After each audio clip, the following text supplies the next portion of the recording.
Hello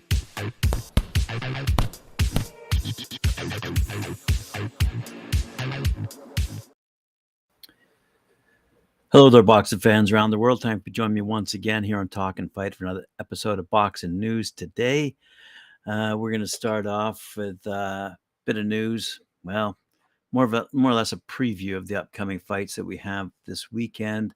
Let's start off with a quick little look at the Clarissa Shields versus Savannah Marshall fight. That's actually an all-female card and is going to make British history in that respect. But let's take a look at something that Boxer, that's BOXXER, has produced a video, a documentary actually, a film documenting the bitter rivalry between these two female fighters.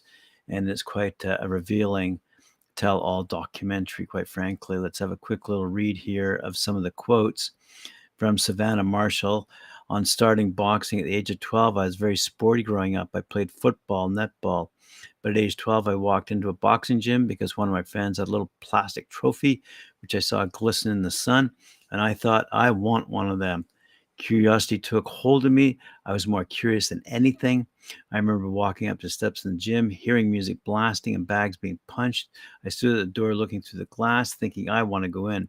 Looking back now, and considering how painfully shy I was at that age, I couldn't believe I'd done that. By the way, on Clarissa Shields proclaiming to be the greatest woman of all time, this is what Savannah Marshall said: Clarissa's quite comical. There's nothing she can do or say that will affect me. I remember when I was younger, one month my mom got a discount on some steaks, and that was what we ate: steak and chips, steak pie, steak stew, steak and dumplings, you name it, we had it. So that must be why I have the hard-hitting, punching power. And I'm breaking away from being shy, she comments. Everyone's talking about the evolution of Savannah Marshall. I've gone from being a relative mute to being a not-so-silent assassin. And I'm working with Pete Fury. She has this to say: I always knew I could dig, but when I got to train with Peter, he showed me how to punch properly. Clarissa Shields, for her part, had this to say on losing to Savannah Marshall as an amateur, her only defeat. It was a whirlwind getting there, but I never quit. After I lost to Savannah Marshall, I was very angry about it. And on her harrowing upbringing and what has driven her to success in boxing, she said, I didn't talk a lot growing up. I didn't talk until I was 5. And then at the age of 11, I started boxing. I look at where I came from. I came from the bottom. I don't think about what people realize what the bottom is. I won the Olympics, but before I left home, I didn't even have a bed to sleep in. I went through some things growing up, for sure. I got sexually abused when I was 5. That made me really angry and confused towards people. I didn't have a bed until after the Olympics, and that was the age of 17. From the ages of 14 to 17, and even before then, I was sleeping on floors. People wonder why I'm so hungry. It's because it's what I've had to do for myself. If I didn't, me and my family would have been poor forever. With the skills I have, I was never going to settle for that. I knew I was going to do something with them. I had to win the Olympics. I had to win the World Championships. I don't hate these girls, but they have to understand how much I have to win. They just don't get it. Wow. Said Bun Shalom, the CEO of Boxer. Look at the difference now in Savannah in her professional days. She's gone from being in the middle of the cars to headlining events and selling out arenas, including her home city of Newcastle, which she could only dreamt. I think she's the biggest women fight of all time. This is definitely the biggest rivalry in women's boxing history. Wow. Anyway, we certainly look forward to seeing this fight this upcoming weekend. As I said, the other, by the way, I should mention the other incredibly bitter rivalry, and you can see this if you follow social media at all. If you follow social media, you'll see the, shall we say, sparring going on between Michaela Mayer and Alicia Baumgartner and others with respect to who's shall we say the best and who's going to win, and the preview, and they're anticipating this to be a great card, as we all are. But if you take a look at social media, there's some gems of quotes going on back and forth. Let's quickly move along now to another big fight coming up between Shakur Stevenson, I've reported on before, who is set to defend his unified junior lightweight title against Robson Canseco. from Brazil, the Prudential Center. And it'll also feature lightweight sensation Keyshawn Davis, who's set to return to the ring as a co-feature. It's been promoted by Top Rank. And as Bob Arum says, the sensational Shakur Stevenson is once-in-a-generation boxing talent, and he's back home in Newark as a world champion against a worthy contender in Robson Canseco. I can't also wait to see the young talents Keyshawn Davis and Bruce Carrington perform in such a significant card. Prudential Center is incredibly proud to partner once again with Top Rank and ESPN to host Newark's own Shakur Stevenson in his hometown bout as he defends his junior lightweight world titles in this exciting matchup, said Dylan Wanagial, VP of Sports Properties and Special Events for the Prudential Center. Having Shakur back home means a great deal to the city, as his presence alone is an inspiration to our next generation. We look forward to another historic night as we add to the rich history of combat sports in our great state of New Jersey.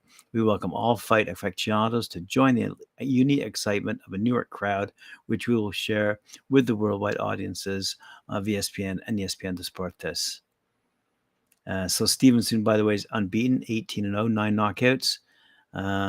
Is following up on a career best performance back in April over Oscar Valdez, where he unified 2 junior lightweight titles in near shutout over 12 rounds and vaulted up the pound-for-pound rankings. He is a former featherweight world champion, by the way, and won the WBO junior lightweight strap last October with a knockout over long-reigning champ Jamal Herring. So Canseco, for his part, is 17-1 with 8 knockouts, and he made history as Brazil's first Olympic boxing gold medalist, turning pro under the Top Rank banner less than 3 months after winning at the 2016 Rio Games. Canseco said, for his part, Shakur Stevenson is an excellent athlete and has my respect for everything he's accomplished. Our paths are crossing. There will only be one champion. I guarantee the best performance of my life. It will be the fight of the year and a great show for the audience and my Brazilian fans, the ones that never give up. Keyshawn Davis, for his part, he's 5-0, 4 knockouts. He's been featured on Talkin Fight before. He's from Norfolk, Virginia, and shined in this Stevenson Valdez co-feature, knocking out Esteban Sanchez in 6 rounds. The 23-year-old, nicknamed the Businessman, is a rising star who's yet to lose around in the paid ranks. The one-time amateur superstar was one of the best fistic stars of Tokyo 2020. Davis ran roughshod through the lightweight bracket until the championship bout, where he lost the decision to Cuban prodigy Andy Cruz. As I said earlier, the undercard is highlighted by the 5th professional outing of featherweight Bruce Carrington, who hails from Brooklyn. And Carrington is sporting a 4-0 record with 3 knockouts, and he'll fight the Chilean veteran Jose Arguel in a 6-rounder. Good stuff. By the way, you might recall Carrington had won 3 straight by knockout since turning pro with a decision victory last October on the Tyson Fury Deontay Wilder number 3 undercard. So good stuff. By the way, on that undercard, you're also going to see Long Island-born welterweight prospect Hy Tucker, who's 8-0. He's going up against Jose Sanchez from Mexico in a 6-rounder. And a pair of Puerto Rican contenders, junior lightweight Henry Moncho Lebron, 16-0. And featherweight Orlando Gonzalez, 18-1, 11 knockouts. We'll also see action in separate 8-rounders. So a big night for Shakur Stevenson and his cast as they go toe-to-toe this upcoming weekend.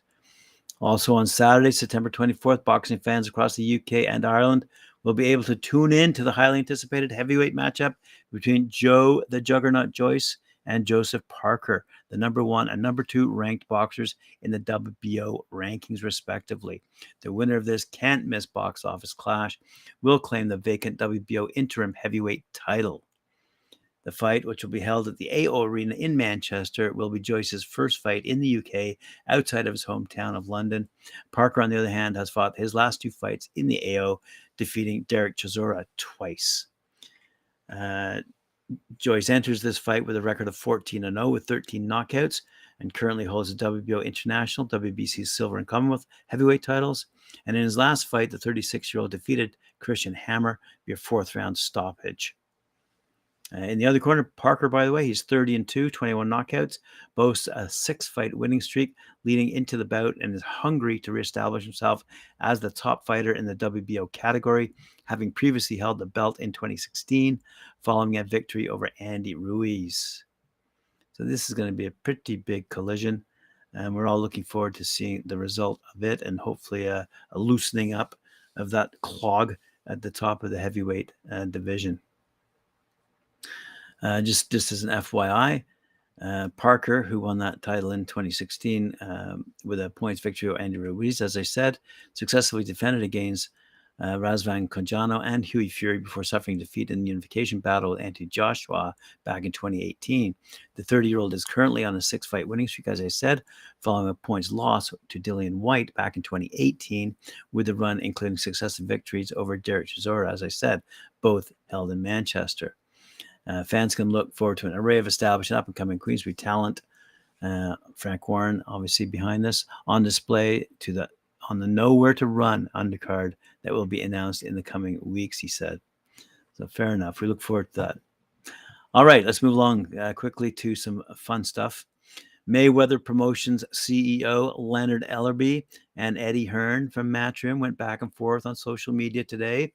That would be actually yesterday, and maybe they're going at it still today, over the pay-per-view numbers for last weekend's trilogy fight between Canelo Alvarez and Gennady Golovkin, Triple G.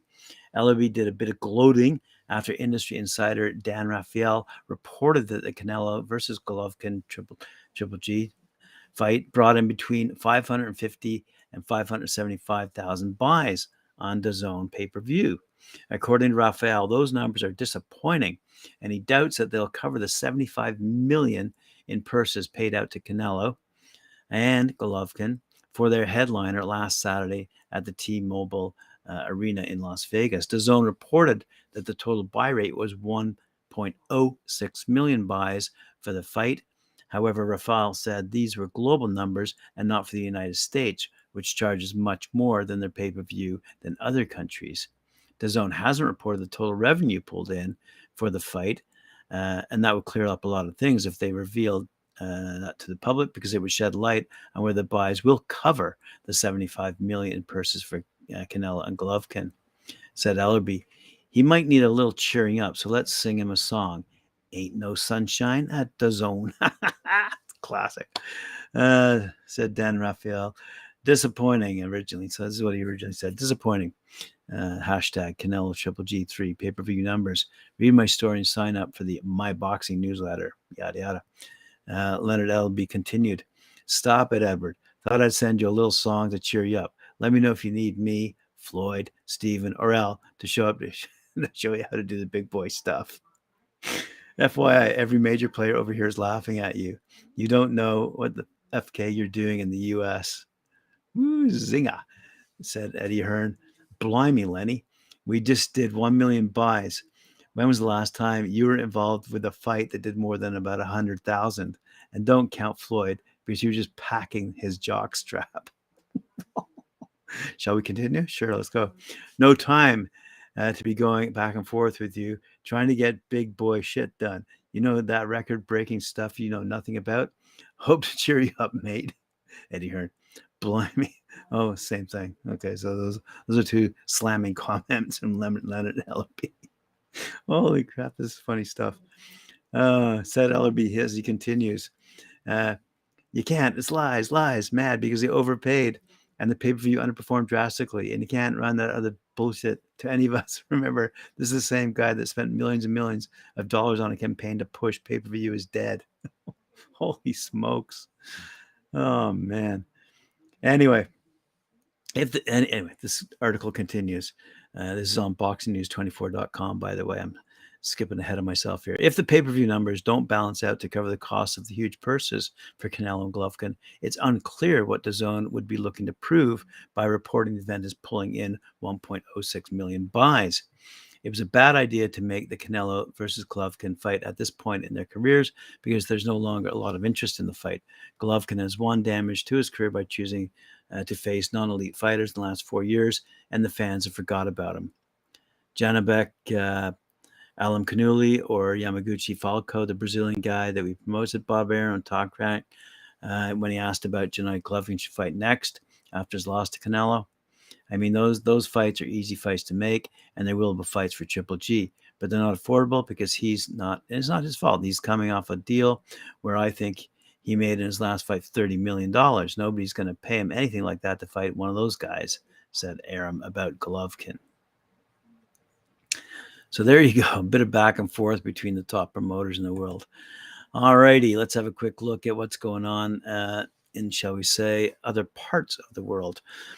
Back on Saturday night, a capacity crowd packed into the Shirebrook Leisure Centre in Mansfield over in the UK to watch the latest fare from Chris Boyle's Xbox promotional outfit that was headed by 2 World Championship contests.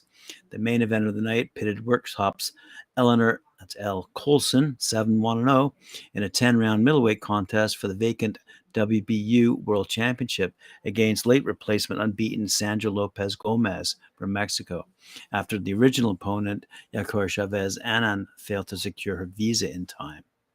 Anyway, Coulson won that fight, and we now turn our attention to prior to the Coulson Gomez fight, WBU World Championship, another female championship contest between Birmingham's Nicole Goldsmith and Nicaragua's Jamalith Vallecos for the Jane Couch MBE Super Flyweight Challenge belt took place. And what a fight it was. It was nonstop war right from the start. Vallejos taking the fight straight to Goldsmith and letting rip with big rights. Goldsmith was one tough cookie, though, and stood firm and countered whenever she got the chance. But Vallejo's attack was relentless. More of the same in the second and third. But in the fourth, Goldsmith decided to get back on her game plan and started working with her jab. Initially, the Brummie seemed to be getting control of the fight, but around a minute and a half in, Vallejos corralled Goldsmith back on the ropes and regained control with big lefts and rights. Vallejos came out hard and fit in the fifth, as in the early rounds, just kept up a constant onslaught. Goldsmith attempted to get back in the gameplay, but Vallejos was relentless. The sixth was a virtual repeat of the fifth. At the end of the round, Goldsmith coach Peter Leachman summoned referee and retired his charge. The fourth fight of the night features WIBA featherweight world champion 18-year-old Holly Towell, 8-1, who returned to the UK less than 2 weeks ago following an unsuccessful defense of her coveted crown against Rebecca Hawker in Brisbane, Australia on the 3rd of September. Towell's opponent on Saturday night was a seriously tough, unbeaten Nicaragua, Wendelin Cruz. Not exactly the type of tough fight you'd expect so soon after a grueling 10-rounder just 14 days prior. Anyway, let's get to the fight itself. Cruz went straight on the attack, throwing big shot after big shot. Towell wasn't fazed by the tactics at all and calmly defended the initial onslaught before turning the tables on the highly aggressive Nicaraguan with some sensational boxing. Towell went on to secure the round, and I would say with ease. However, it was anything but, as Cruz is seriously tough and talented. The following rounds were much the same, with Cruz in full attack, with full-on attack mode, and Towell calmly and stylishly outboxed her. After 6 sensational rounds, referee Lee Matog scorecards read 60-54 in favor of Holly Towell. Whilst absolutely correct, it wasn't really expressive how truly competitive the fight was. The third bout of the night was a 12-rounder welterweight contest between Orkney's Paul Piers and Ghanaian Samuel Okroga. For the vacant WBU, that's World Boxing Union, and Professional Boxing Council, PBC, World Crowns. Again, a highly competitive all-action affair with Piers coming out on top. So, lots of fight action over in the UK, and let's conclude then this episode with a bit of news out of Katie Taylor's corner. Katie Taylor will defend her undisputed lightweight world title against Karen Elizabeth Karabajal at the OVO Arena in London on Saturday, October 29th. That'll be shown on DAZN. Taylor is undefeated, 21-0, 6 knockouts. Cemented herself, as we all know, as the greatest female fighter on the planet, it says in this article, by edging out Amanda Serrano in an epic fight for the ages, an iconic night at a sold-out Madison Square Garden back in New York. The Irish superstar retained her undisputed lightweight title after Fight of the Year contender with Serrano, the first women's boxing bout to headline the famous Madison Square Garden in its 140-year-old history. For her part, by the way, Argentina's Carabajal, she's 19-0. undefeated as well in 19 of her professional contests since turning over in August of 2013. And the 32-year-old from Buenos Aires is a former WBC Latino, South American, and Argentinian super featherweight champ and is promoted by Argentine legend Marcos Maidana. So Katie Taylor is going to have her hands full. That'll be a great contest to watch. Also on that card, we're going to see Europe featherweight champion Jordan Gill, 27-1-1. He's going to put his title on the line for the first time against Spain's two-weight world champion Kiko Martinez in a fight that also doubles up as an eliminator for the IBF world title held by Josh Warrington.